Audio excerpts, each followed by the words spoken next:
Okay, this is section 12.3. Here's our objective. Here's our I can statement for today. I can write and graph equations of circles. We're going to write equations right here. And the warm-up is going to contain some of the pieces that we're going to need. So what is the distance formula? I'm hoping you know what that is. I'll give you a little mental head start here. I'm going to write a little d and then a big, huge square root, and then I'm going to write x2 minus x1 quantity squared. Forgive my writing here. And then y2 minus y1 quantity squared. It says find the distance between the two of these, so I'll go ahead and do that. So we're going to do d equals big square root. I'm going to do x2 minus x1, so that's going to be 3 minus 1. And then plus y2 minus y1, so that's going to be 1 minus 3. So this is going to give me a plus right here. So this is going to be 4 squared. This is going to be a negative 2 squared. So 4 squared is 20. And then negative 2 squared is a 4. Remember, we got two negatives, so that makes a positive. Whoops, I'm thinking ahead here. This is a 16. 4 squared is 16. There we go. And then we put those together and we end up with the square root of 20. Okay. Now we would want to simplify that.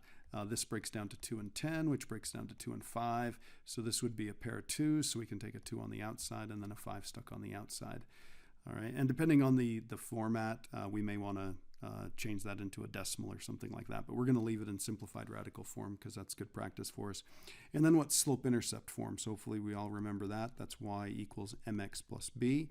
The idea of something like this is going to come up in a few minutes because this is a really graph-friendly form of a linear equation. We know right where it crosses the y-axis and we know what the slope is. So the distance formula is derived, if you think back to when we did this, it's derived using the Pythagorean theorem. And we can use the distance formula to help us derive the equation of a circle, because what we know about a circle is it's the set of points that are an equal distance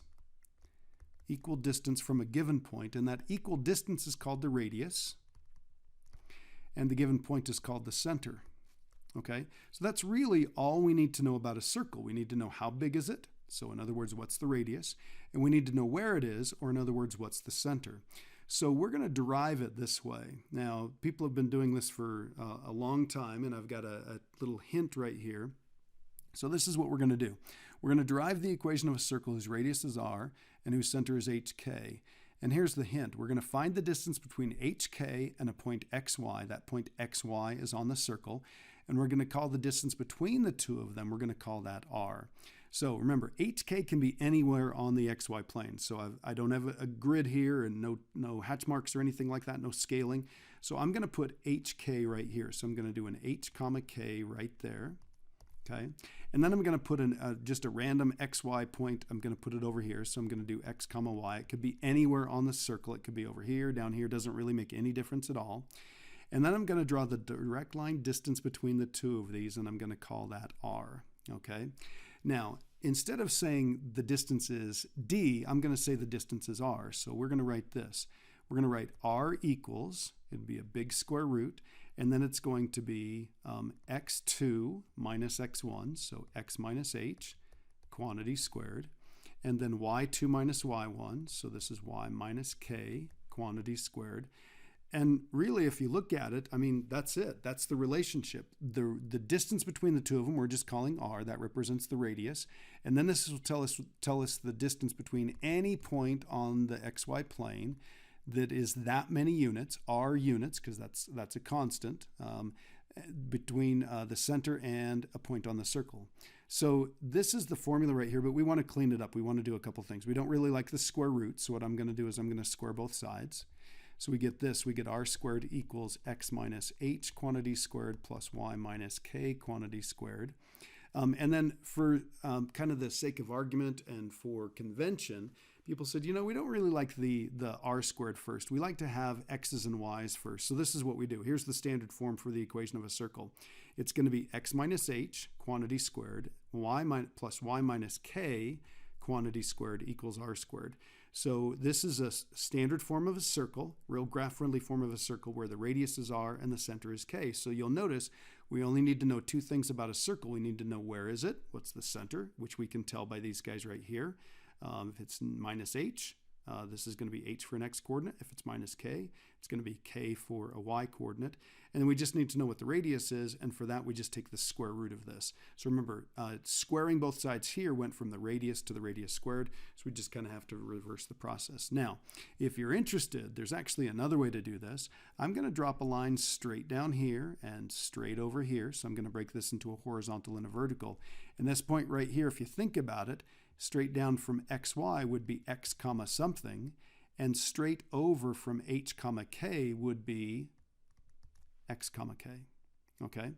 And then the distance between the two of these is x minus h, that whole idea of right minus left, okay? Now, I did this so it's positive and made it look that way, but it's not going to make any difference. And the difference between the top and bottom, this leg right here of this right triangle that I've set up, is y minus k. So if I think about the Pythagorean theorem, then I could just write down, well, leg squared plus leg squared, the other leg is y minus k, equals the hypotenuse squared. Okay, so that's another way of getting the same thing. So kind of cool that it works that way.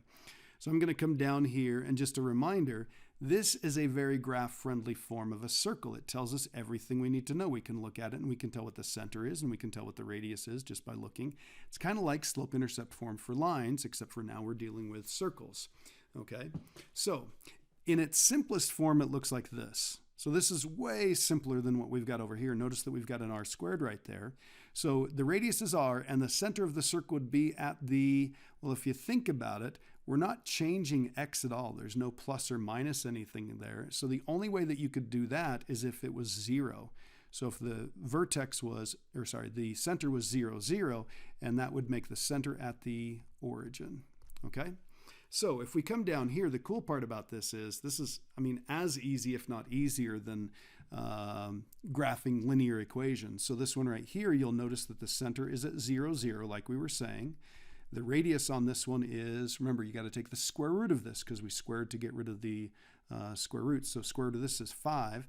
So this is a circle centered at the origin whose radius is 5. And so we're just going to go 5 units in each direction. We hit those 4 main directions, and we're just trying to connect the rest of them the best we can. So we do want to have this labeled. It says label the center and the radius. So we'll take a look at the next one. Notice on this one that the center would be, let's see, it says x minus h, but the center is at h. So if that's minus 2, the center has to be at 2. And we didn't change the y at all, so that's going to be a 0. And then the radius on this is 8. So 2, 0 is the center, and then we're going to go 8 units in each direction. So we're going to go 8 over here, and we're going to go 8 up here, and 8 over here, and 8 down here. So here's what we get. We get this circle, big, huge circle, centered at 2, 0. Ooh, that looks awful. Okay, centered at 2, 0, and the radius is 8. So there we go. And then this next one, let's see what we've got here. Let's see, the center would be at -3, opposite of this would be 1. And then the radius would be the square root of 17, but the square root of 17, that's a bit of a hassle, and we need to graph this. So we're going to do square root of 17, hit enter, 4.1-ish. So somewhere in the neighborhood of 4.1. Now, whether you're at 4.12 or whatever, it's a little bit more than 4. It's pretty tough to graph that perfectly. So we're at -3, 1. We're right here, and we're going to go a little bit more than 4 in this direction, a little bit more than 4 in this direction, a little more than 4 in this direction. So that's going to put us at a little bit past 7, and then a little bit more than 4 in this direction. So again, we connect those. And it doesn't matter how sloppy our circle is, I suppose, to some degree, as long as we've got the center in the right place and then we've got it labeled along with the radius. So a little thought question here for you is, are equations of circles functions? So if you think about that for a minute, you got to think back a little bit to earlier this year, maybe a previous class or something like that. If you look at a graph, it's really easy to tell whether or not it's a function. Does it pass the vertical line test? And none of these pass the vertical line test because they hit a vertical line twice. We can't have points stacked on top of each other with a function, okay? So they're not functions, a little tougher to graph on a calculator or something like that, but here we can graph them really quickly, not much trouble. So the answer to this is no. Why not?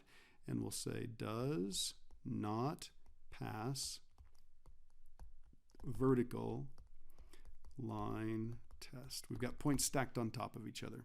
Okay, let's take a look at the other side. Okay, these problems are a little bit different. You'll notice that there's not an equation here. There's not a graph or anything like that. It just says write the equation of the circle in standard form given the following. So here we've got information about the circle, and we want to go backwards and we want to write the equation, which is kind of typical in math. We learn how to do something one way, and then we kind of learn how to undo it. So center at the origin, radius 8. This is pretty cool because if it's at 0, 0, that means it's x minus 0 quantity squared, y minus 0 quantity squared, so it's just x squared plus y squared, and then the radius is 8. So don't put an 8 right here. Remember, this would be an 8 squared, so this is going to be a 64. Box that up, and you're done. That's all there is to it. If the center's at a different place, we don't care, so this is going to be x minus minus 1, so this is going to be a plus 1 quantity squared. Y minus that k, so that's going to be y minus 5 quantity squared. Radius is 4, so we're going to square that, so we end up with a 16. So again, really quick if they give us the two most important pieces of information. Now, if you take a look at this next one, it's got something nice. The center's at 0, 0, so that's good. So we know that it's x squared plus y squared equals, but they don't give us the radius. They just say it's got a point that's on the circle. So I'm going to put r squared here, and we're going to say, well, look, if this point is on the circle, then it's got to work in the equation. So let's plug in the x and the y, and we'll figure out what r is. So this is going to be 3 squared plus 5 squared equals r squared. So this is going to be a 9 plus 25 equals r squared. So that's going to be a 34. And here's the cool part about this. We were almost done right here. All we need to do is say that's x squared plus y squared equals, it's not the square root here. That would be the radius. It's just 34 because we just need an r squared right there. Okay? So there's the answer to that one. And then this is a great problem. What we need here is we need the equation of a circle, and it's got a diameter with endpoints -1, 5 and 5, 3. So if those are the endpoints of the diameter, and I'm just going to roughly approximate where that would be. So this is -1, 5, and then 5, -3, so down here. Okay. We want a circle centered here, and so there's the center and there's the radius. It looks something like this. So in order to find the center of those 2 points, we're going to use the midpoint formula. So the midpoint is going to be the average of the two of those, so -1 plus 5 over 2, average of the x coordinates, and then average of the y coordinates. So this is going to give us, let me see, that would be, that's a 4. So this is going to be a 2, comma, let's see, 5 minus 3, that's a 2. 2 over 2, that would be a 1, okay? So we've got the center right there. So here's what this means, and there's a couple different ways that we could do this. I've got x minus 2 quantity squared, y minus 1 quantity squared equals r squared. And at this point, I've got a couple of different options. I could find the distance between the two of these and then cut that in half. That would be the radius, and then square it. Or I could also just say, hey, you know what? What if I plug these in? What if I just plug one of them in? Because I know they're on the circle. So let's go ahead and do that. I'm going to plug in a -1 minus 2 quantity squared. And this is going to be a 5 minus 1 quantity squared. So I end up with, let's see here, this is going to be -3 squared. This is going to be 4 squared. So this is 9 plus 16. So I end up with 25, okay? So that's what the radius squared is. So I can just come up here and I can replace that and I can put a 25. So I'm going to put a box around that. That's the answer to this one. And again, if you wanted to, you could find the distance between the two of these. So we could do a distance problem. And if we did that, this is a diameter. So think about what would happen with this. It's a diameter. It's the distance between this point and this point. It would end up being 10. You could also do this. Since this is such a nice point, you could find the distance between the two of these, and then you're finding the radius directly. Okay? So either way is fine. Kind of nice to do this. Then we don't have to mess with any square roots or anything like that. So a couple of quick things that we want to take a look at now. There is something interesting about the equation of a circle. All the equations of circles that we've seen so far, you'll notice that they have an x squared term and a y squared term in every single one of them. And then this is true. As long as they are on the same side of an equation, they will always have the same sign and the same coefficient. And this is going to come in really handy when they don't put it in graph-friendly form. So that's what we're going to talk about now. This is the last item that we need to cover here.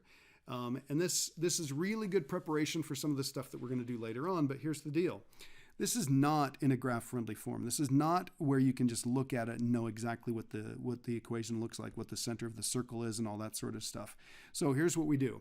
We complete the square. Every single one of these has perfect squares in it. Those are all perfect squares of x and perfect squares of y. So what we want to do is we want to make that happen. In other words, we want to complete the square. Now, this looks like a big, ugly mess, and I totally agree. It is a bit of a mess. But you're going to find as we go through and do this, it's actually pretty easy. So the first thing we're going to do is we're going to move the constant to the right side of the equation, because remember, we always keep the x's and y's over on this left-hand side. We're going to put the x terms and the y terms in separate groups, and we're going to arrange them in descending order. If the leading coefficient of x squared and y squared is not already 1, because remember, to complete the square, we need it to be a 1, then we're going to divide both sides of the leading coefficient. And remember, they'll always have the same coefficient. Look at this one down here, 2 and positive 2, okay? So that's going to work out very well. So next one is make room to complete the square with x and y by putting, let's say, parentheses. I'll just say parens around the first two terms, leaving room in the parentheses to complete the square. Half the middle coefficient of x or y, okay? Add the same number to the other side of the equation and then repeat the same step for x and y. You've now made a perfect square trinomial, okay? And then we want to factor and simplify. Now, again, I fully admit that that seems like an absolute mess. You're going to find that it's actually pretty easy, and you want to be good at this because we're going to be doing a fair amount of this couple units from now. So here's what we do. We're going to collect the x's together. So there's an x and there's an x right there. So I'm going to do x squared minus 6x. I'm going to skip some space right here. I'm going to save some space for completing the square, and I'm going to do y squared and then plus the 2y. And then that 6 is a constant, so it needs to go on the other side. So I'm going to put a 6 right here, okay? Now, you don't have to put the parentheses around here. I really like putting them on there because it kind of separates everything off and just makes it look better. It's very clear that we've got the x's over here and the y's over there. So we're going to take half the middle coefficient. Half of negative 6 is negative 3. I'm going to put a circle around that. You don't have to. I'm going to take half of this. That's a positive 1. I'm going to put a circle around that. And what I do with each one of these is I square it. So if I square negative 3, I'm going to add 9 right here. If I square 1, I get 1 still. And I've added 9 to this side and I've added 1 to this side. So I need to do the same thing on the other side. I need to add each one of those. So you'll notice what I have here is I have a perfect trinomial square, or perfect square trinomial. Okay, this is a perfect square of that variable and that number. So x minus 3 quantity squared. And then this is a perfect square of that variable, y, and that number right there. That's why I circle it and keep it right there. And then on the other side, we have 6 plus 9 is 15, plus 1 is 16. So the cool thing about this is, in this many steps, we now have this in standard form. So we completed the square twice. Wasn't too bad to do. So this means the center is at 3 comma negative 1, and it means the radius is 4. Okay? So this is the equation. We definitely need that. And we want to have that so we can quickly state what the equation is. Okay, let's come down here and take a look at another one. I'm going to zoom in on this. So again, I kind of ignored those steps there. We went through them, but this is how it works.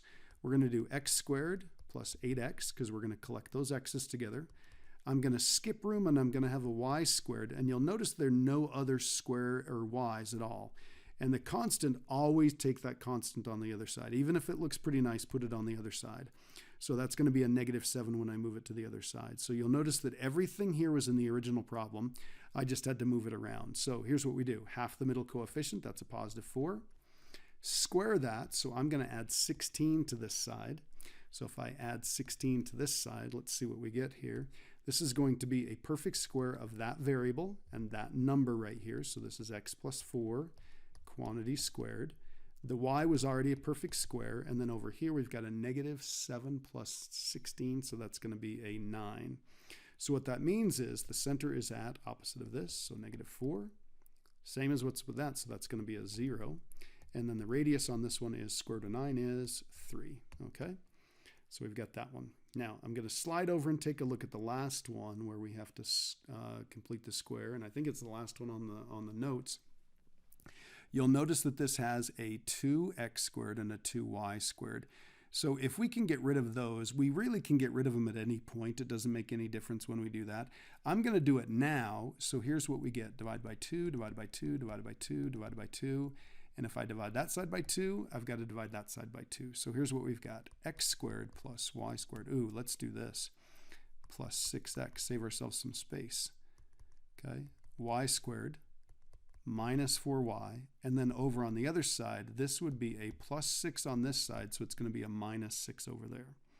So there's the x, there's the x squared, there's the y squared, there's the, whoops, better get that right, 3x, there we go, minus 4y, and then this was a positive 6, we move it to the other side, and we've got a minus 6. Okay, now I think we're ready to go. Everybody okay with that?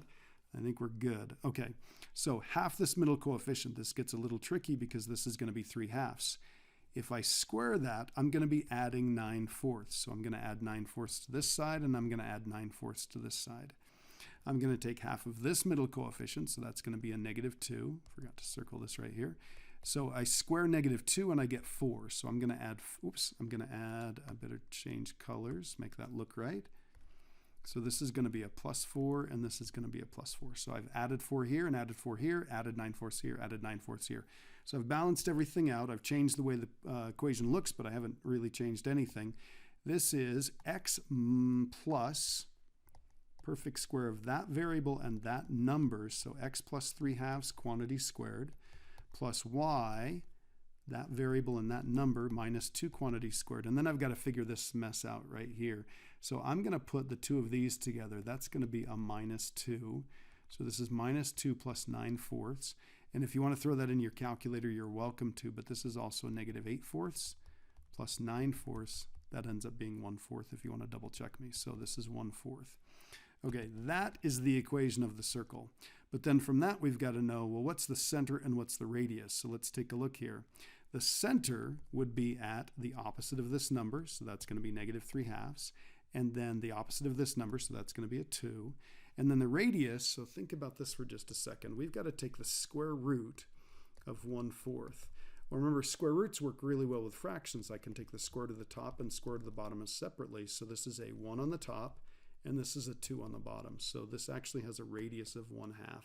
So remember what happens when you take the square root of something smaller than 1, it actually gets bigger. It's a little unusual when that happens, and that kind of freaks people out. But if you want to double check it, you're welcome to. Okay, to finish this off, we want to take a look at this.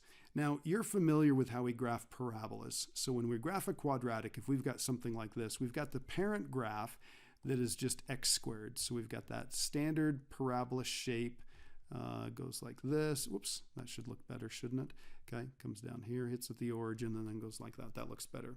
So if we have y equals x plus 3, you'll remember that that takes this parent graph and it moves it 3 units to the, stop and think about this, it actually moves it, the +3 makes it make it 3 units sooner, and 3 units sooner would be happening to the left. Okay, so it moves it 3 units to the left. So think about how can you extend that idea that we know works with a parabola to the equation of a circle. So for instance, why does x minus 4 quantity squared plus y minus or plus 2 quantity squared equal 9 move the center of a circle of radius 3 from the origin to the point, let's think about this for just a second. Normal circles are centered here. So we've got a circle of radius 3. And this is going to move it somehow. It's going to move it to the point, opposite of this, opposite of that. It's going to move it to the point 4, -2. We'll stop and think about why that is. So whenever we change a variable inside the parentheses before we square to make the shape like this, before we square and square here to make the shape of a circle, it does the opposite of what we'd think. So the opposite here, it goes to the right. So this is right 4. And then this one, you would think +2 would move it up, moving it, adding 2 makes the graph sooner in the y direction, which means it actually moves it down 2. So if we move to the right 4 and down 2, we'd move to the center to 4, -2. Okay, go ahead and do the self-assessment, and hopefully all that makes sense. All right, good luck on the assignment.